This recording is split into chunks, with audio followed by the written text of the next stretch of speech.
Preaching, the best years of my life were spent in the arms of an amazing woman who is not my wife. Okay. So he paused to see the reaction of the people before saying, she was my mother. Okay, so, and, so then the young pastor was listening to him share that story. So the young pastor thought, oh, that's a good one. Maybe I should use that in my next preaching.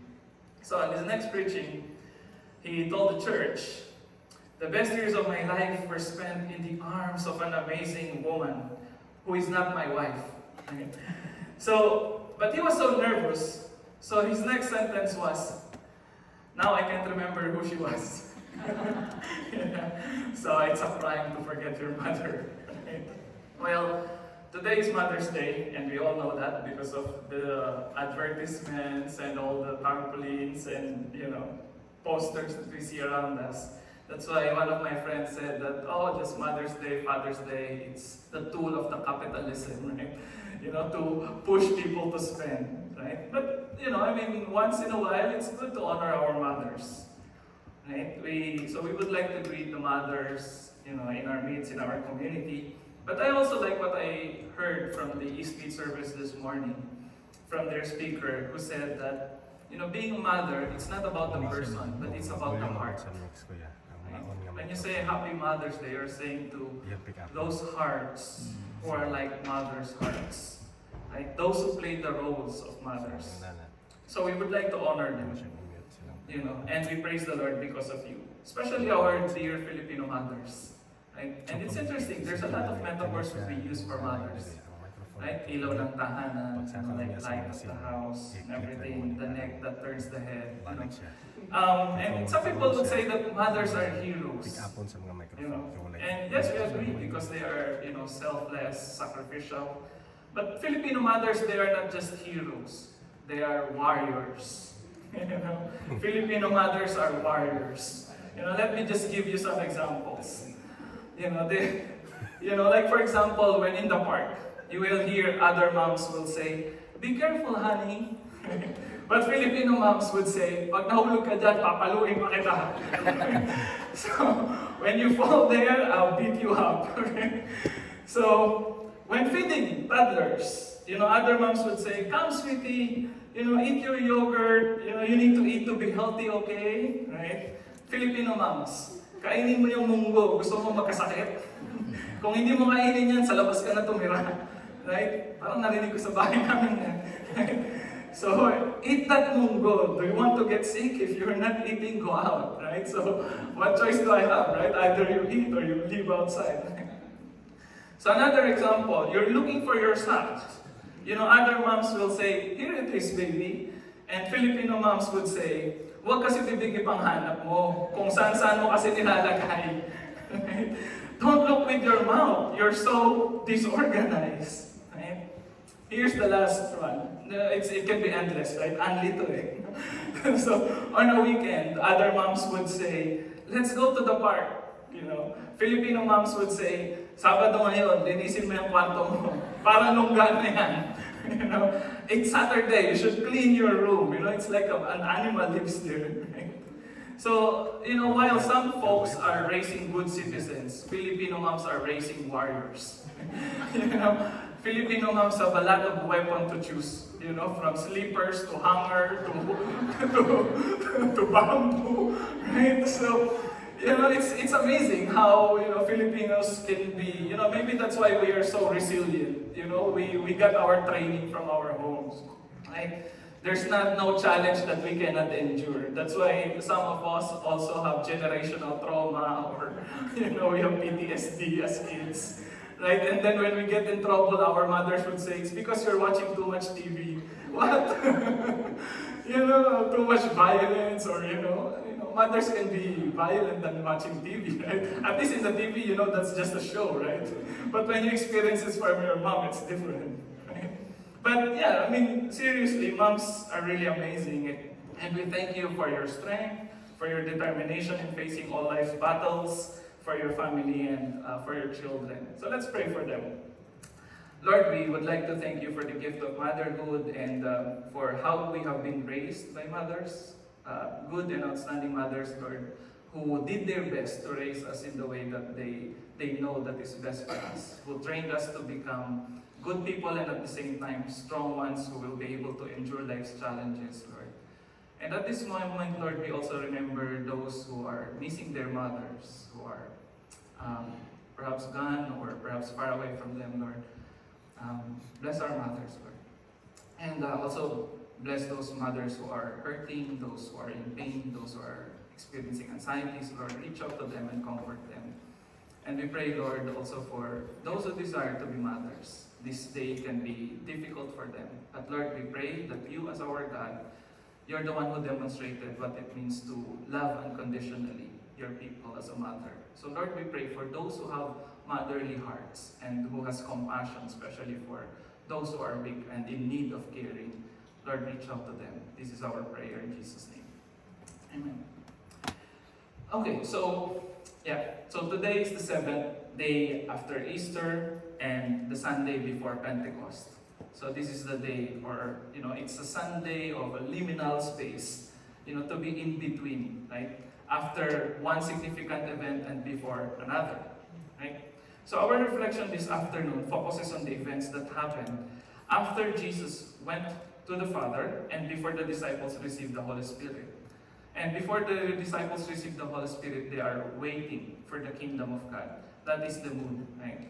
So the title of our sermon for this afternoon is Waiting for the Kingdom, right? Being in an in-between place, like being in a place of uncertainty, perhaps, or being, anticipating something significant that will happen. And it seems like for the church, this is also our situation, right? We live in between the resurrection and the second coming of our Lord, right? We celebrate how the Lord has resurrected from the dead, and at the same time, we are also expecting that in the future, He will return to gather us, in His kingdom. So let's look at Acts chapter 1. Because Acts chapter 1 continues the story of the resurrection, right? So in Acts chapter 1, verse 3 to 5, this is what we read. After His suffering, He presented Himself alive to them by many convincing proofs, appearing to them during 40 days and speaking about the kingdom of God. While staying with them, He ordered them to leave, not to leave Jerusalem, but to wait there for the promise of the Father. This, He said, is what you have heard from me. For John baptized with water, but you will be baptized with the Holy Spirit, not many days from now. Right? So this is what the disciples are expecting and hoping, right? The coming of the Holy Spirit, which is also the sign of the coming of the kingdom of God. Right? And it's interesting here how Luke portrayed Jesus spending 40 days with His disciples. 40 days is a very symbolic number. Because the number 40, like for example, the Israelites in the desert, they spent 40 years there. And it's a time of formation and transformation, right? When the Israelites experienced 40 days in the wilderness, they had this unique experience with God while, they were there in an uncertain situation or in a liminal space. Anthropologists, sociologists would call that as a liminal space. It's a space or a place of transition, from one status to another, right? So the 40 days here is a symbolic number for the transition that Jesus was also going through, right? He was preparing for His coming back to the Father, so He spent 40 days with His disciples. The same thing that He spent 40 days in the wilderness before He started His public ministry. You can read that in Luke chapter 4, right? Now, so apparently after His resurrection and before His ascension to the Father, right? So this is what's going on. So some disciples thought that this must be the sign of the coming of the kingdom of God. After they have completed the 40 days journey or the 40 days maybe workshop or seminar that they are going through with Jesus. So they thought that maybe this is not the sign because He is telling them that you wait for the Holy Spirit to come. And when the Spirit comes, just like what the prophets have mentioned, that's the time that the kingdom of God or the kingdom of Israel will be restored. So the disciples are asking Jesus in verse 7 or in verse 6, they said, is this now the time that you will finally restore the kingdom to Israel? Right? When they had come together, they asked Him, Lord, is this the time when you will restore the kingdom to Israel? And verse 7, look at what Jesus replied. Did He answer the question? He replied, it is not for you to know the times or periods So the disciples are saying, is it now the time? Jesus said, that's none of your business. Right? It's not for you to know the times or periods that the Father has set by His own authority. But you will receive power. This should be your concern. You will receive power when the Holy Spirit has come upon you, and you will be my witnesses in Jerusalem, in all Judea and Samaria, and to the ends of the earth. In other words, the disciples are asking, is this the time? Jesus said, that's none of your business, but this is what you're supposed to do. Be my witnesses. Proclaim the gospel. Right? For some reason, it seems that Jesus was correcting the misconception of the disciples about the kingdom. Like for example, in Luke, the kingdom of God is actually a mystery. Look at Luke chapter 17, verse 20 to 21. Jesus was asked by the Pharisees when the kingdom of God was coming, and He answered, the kingdom of God is not coming with things that can be observed, nor will they say, look, here it is, or there it is, for in fact, the kingdom of God is among you. Right? So there's an aspect of the kingdom that is already here, already in the midst of the disciples, but at the same time, it's not yet completed, and we are still expecting its completion when He returns. So there's the not yet and the already aspect of the kingdom. So in the Gospels, the disciples are invited to seek the kingdom of God. However, this kingdom is not just a physical presence, or it's not just a physical location or territory. Rather, it is about the reign or the rule of God, happening or being experienced by His people. Hence, it could be a present reality, yet we are still looking forward to its completion. Right? So thus, instead of answering the disciples' questions with a specific date or details about the time when the kingdom will be restored, Jesus pointed out that it should not be their concern. Rather, Jesus tells them what they need to do while they are waiting for the kingdom to come.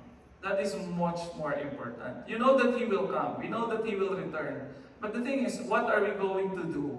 What are we supposed to do as a church while we are waiting for that kingdom to happen? Or for that kingdom to arrive? So the disciples were left bewildered, and they were staring at the sky when Jesus was taken up. Right? Hence you have this question by the angel. Suddenly 2 men dressed in white stood beside them, saying, after Jesus said those words, He was lifted up to the sky, and the disciples were still looking up. You can see the picture, and then suddenly 2 men dressed in white stood beside them, saying, why do you stand there looking into the sky, or looking up toward heaven? The verb that was used here in Greek, it's like, it's an active, continuous action. They were literally staring up in the sky. So this question seems to be quite simple and innocent. But knowing the context of Luke, we can understand that this is actually a rhetorical question. Here are some examples of rhetorical questions in the Gospel of Luke. Why do you look for the living among the dead? When Jesus was resurrected and the women were looking for Him in the tomb, the angels asked the women, why are you looking for the living among the dead? Was it necessary that the Messiah should suffer these things and then enter into His glory? And then in 24:38 of Luke, why are you frightened and why do doubts arise in your hearts? And then in Acts chapter 1 verse 11, men of Galilee, why do you stand looking up toward heaven? It's actually a literary style of Luke. Luke is a very prolific writer. He's a good storyteller. He uses rhetorical questions to engage the readers, to invite the readers to ask the same questions. Why are you looking for the body of Jesus among the dead? He is alive. You don't have to look for the body of Jesus to prove that He really is God, right? You don't need His body to prove that He is really present in our midst, right? And don't you know that it is necessary for the Messiah to suffer? You should know that. That's the point of these questions. And why are you frightened? And why do doubts arise in your hearts? So all these questions have very obvious answers for the disciples, right? It drives the point. Another thing we can observe here in Luke's literary work is how he draws parallelism between the resurrection and the ascension of Jesus. Look at Luke chapter 24, verse 4 to 5. When Jesus was resurrected, the disciples, especially the women who were first in the tomb, they were perplexed, they were confused, right? So suddenly, 2 men in dazzling clothes stood beside them. The women were terrified and bowed their faces to the ground. But the men said to them, why do you look for the living among the dead? He's not here, but He has risen.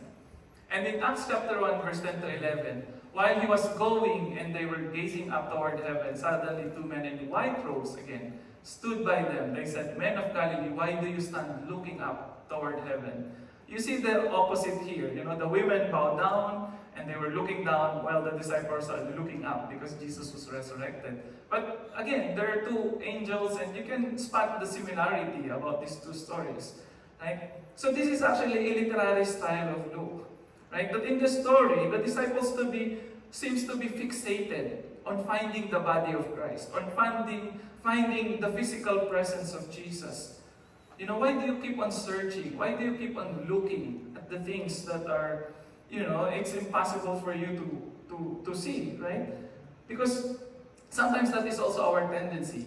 Our tendency as human beings is to look for physical manifestations, for material things, material objects, right? But the Bible invites us to have faith, right? To see with eyes of faith and to trust in Jesus and trust His words, right? And don't be fixated on the material things. Right? That's why Jesus again reminds His disciples in Acts, the coming of the kingdom, they're expecting a physical manifestation of the kingdom. So Jesus said, it is not for you to know the times and the periods, and it's neither here nor there, right? But it's in your midst. It's something that is beyond the material, the physical. So apparently, the gospel is telling the readers not to be preoccupied or obsessed about the future coming of the physical kingdom, because it is already set by God the Father, and no one actually knows when it will be. However, for the meantime, the kingdom of God is already in our midst. When we recognize that Jesus is our King, we are already part of that kingdom. So this waiting for the actual manifestation of kingdom, this waiting for the physical presence of the kingdom, it's something that challenges the Christians of the time. And even now, perhaps, at our time, these days, many people are asking whether it's really, if Christianity still makes sense, right? Because it's been, more than 2,000 years since Jesus promised His return, but until now, He has not shown Himself. What we have now is the testimony of the church and the lives of the people that are being transformed, still by the church. Hence, the comment, why keep staring? Why keep, looking up in the sky? Instead of staring, why not do something as a church?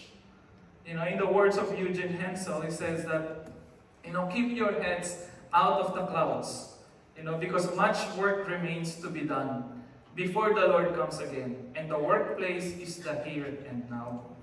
Right? We can be the presence of Christ, and our world is the workplace wherein we are called to do the work of being a disciple, of proclaiming, becoming witnesses of the message of Christ. Right? It's interesting how these words of the angel, why keep looking at the sky, also resonates with the words of our mother. Right? In the words of our mothers, it can be expressed in this way. Bakit ka nakatunganga? Kumilos ka. Right? So this picture of Juan Tamad, right? Juan Tamad is a very iconic of Filipino laziness. Some people would just lie there and look at the fruit and wait until it ripens and it falls to his mouth, right? And it's very deep. If you look at our culture, we have very deep expressions on how to remind our children to move, to wake up, to be productive, to work, right? Rather than just wait for blessing, right? So, and it also happened, it is also happening in the New Testament. If you see yung reminder ni Apostle Paul in Thessalonians, those who are lazy, do not feed them or do not give them food.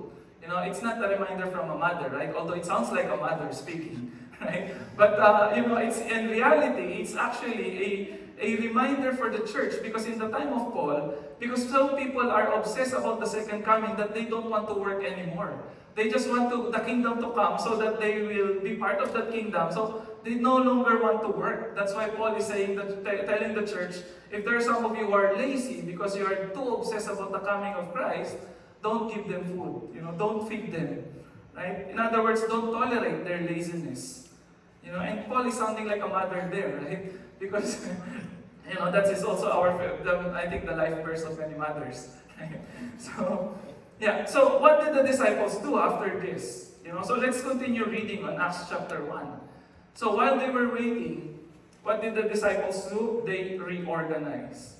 Right? Look at verse 15 of Acts chapter 1. In those days, Peter stood up among the believers, together the crowd number about 120 persons, and said, Friends, the scripture had to be fulfilled which the Holy Spirit through David foretold concerning Judas, who became a guide for those who arrested Jesus. For he was numbered among us and was allotted his share in the ministry. And then verse 18 to 19 actually explains what happened to Judas. And then in verse 20 it says, "For it is written in the book of Psalms, let his homestead become desolate, and let there be no one to live in it, and let another take his position of overseer." It's interesting how Judas was described as an overseer. Overseer is, in Greek, it's episkopos. And episkopos is also the term that is translated to bishop. Right? In other words, Judas was actually recognized, as a leader, as part of the 12 disciples originally. But he failed as a disciple or as an apostle. Right? That's why another person has to replace him. And you will see here the mood or the situation, the context through which the church has to navigate their existence. Right? They were starting with tragedy. They are starting at the death of their leader, Jesus, and leaving them, still perplexed and wondering what's going to happen. And there's this one leader in their group who just committed suicide. Right? So the first fellowship of believers, it started with not many people. It started with 120 people. Whether it's symbolic of the 12 disciples or the 12 tribes of Israel, it's left to the readers to interpret, right? 120 is actually, you can divide that by 10 and you'll get the number 12, right? So it seems like, the 12 disciples multiplied by 10, that's 120. So it signifies the beginning of a new people of God. It signifies the beginning of a new Israel, with the 12 disciples as the leaders. So when Peter stood up, he said the scripture had to be fulfilled. And the word here for fulfilled, it means to be completed, to be finalized. Right? Implying that the scripture, the Old Testament, finds its completion in the life of now the church. So Peter provides the background of what happened to Judas as the one being referred to by the prophecies in the Old Testament. Right? And however, because of his sins, he was severely affected by his guilt that he died a gruesome death. That's why even his place was called Field of Blood. Right? And Peter and the disciples saw this as an unfolding of the scriptures. It seems like they started with chaos. They started with a dark story. They started with problems, death, betrayals. But in the midst of this, the disciples still decided we should reorganize. While we are waiting for the kingdom of God to happen. In other words, when the disciples started reorganizing, they look at the scriptures for guidance, and the scriptures led them to make these decisions. They look at the people, and they look at the people that is around them. Right? So, as I mentioned, these, for the disciples, this is what motivated them to do their work, to continue the work. Right? So it's not just passive waiting for the kingdom to come, but they have to be proactive. They have to do a certain action. So somebody died, okay, we'll just replace him. So now, let's look at the qualifications of the person that will replace Judas. So look at verse 23 to 26. So one of the men who have accompanied us, these are the qualifications. These should be men who accompanied them during all the time that the Lord Jesus was with them and they were among them. So beginning from the baptism of John until the day when he was taken up. So one of these must become a witness with us to his resurrection. So in the gospel or in the book of Acts, there were actually two candidates, right? So Joseph and Matthias, right? So but here you see the qualifications before they choose these two people, or choose from one among these people. And look at the description. Someone who has been with them the whole time. Therefore, this person is not a new Christian, right?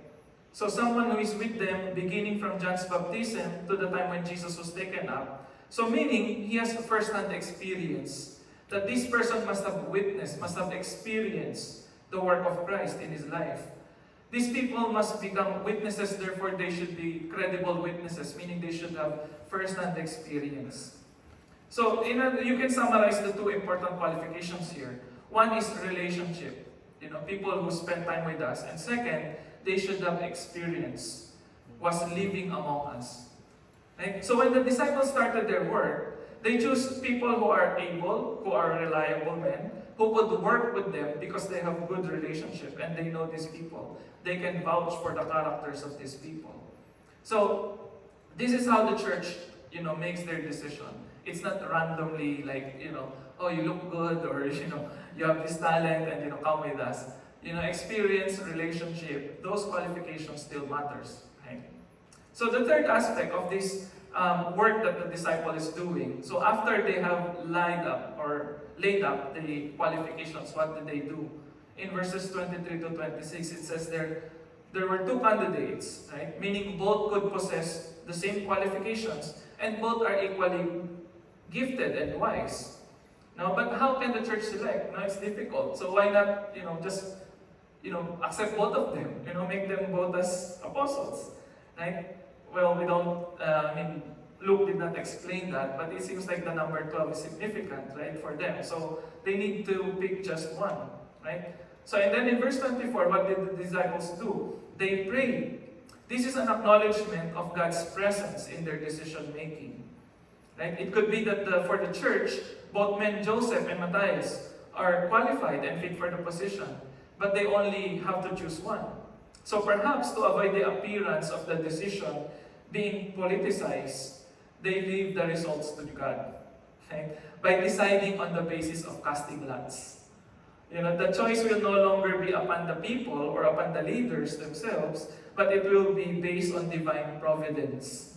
In layman's term, chamba, or by chance, right? Because, for them, both men can be qualified for the position, and they don't bother which one would, be chosen.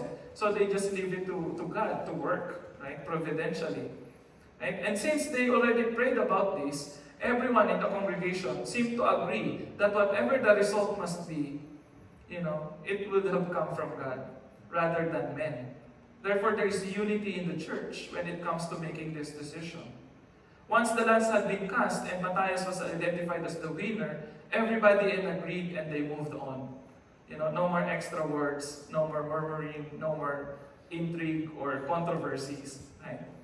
So in the decision-making process of the church, it is important for the disciples to acknowledge the guidance of the Holy Spirit.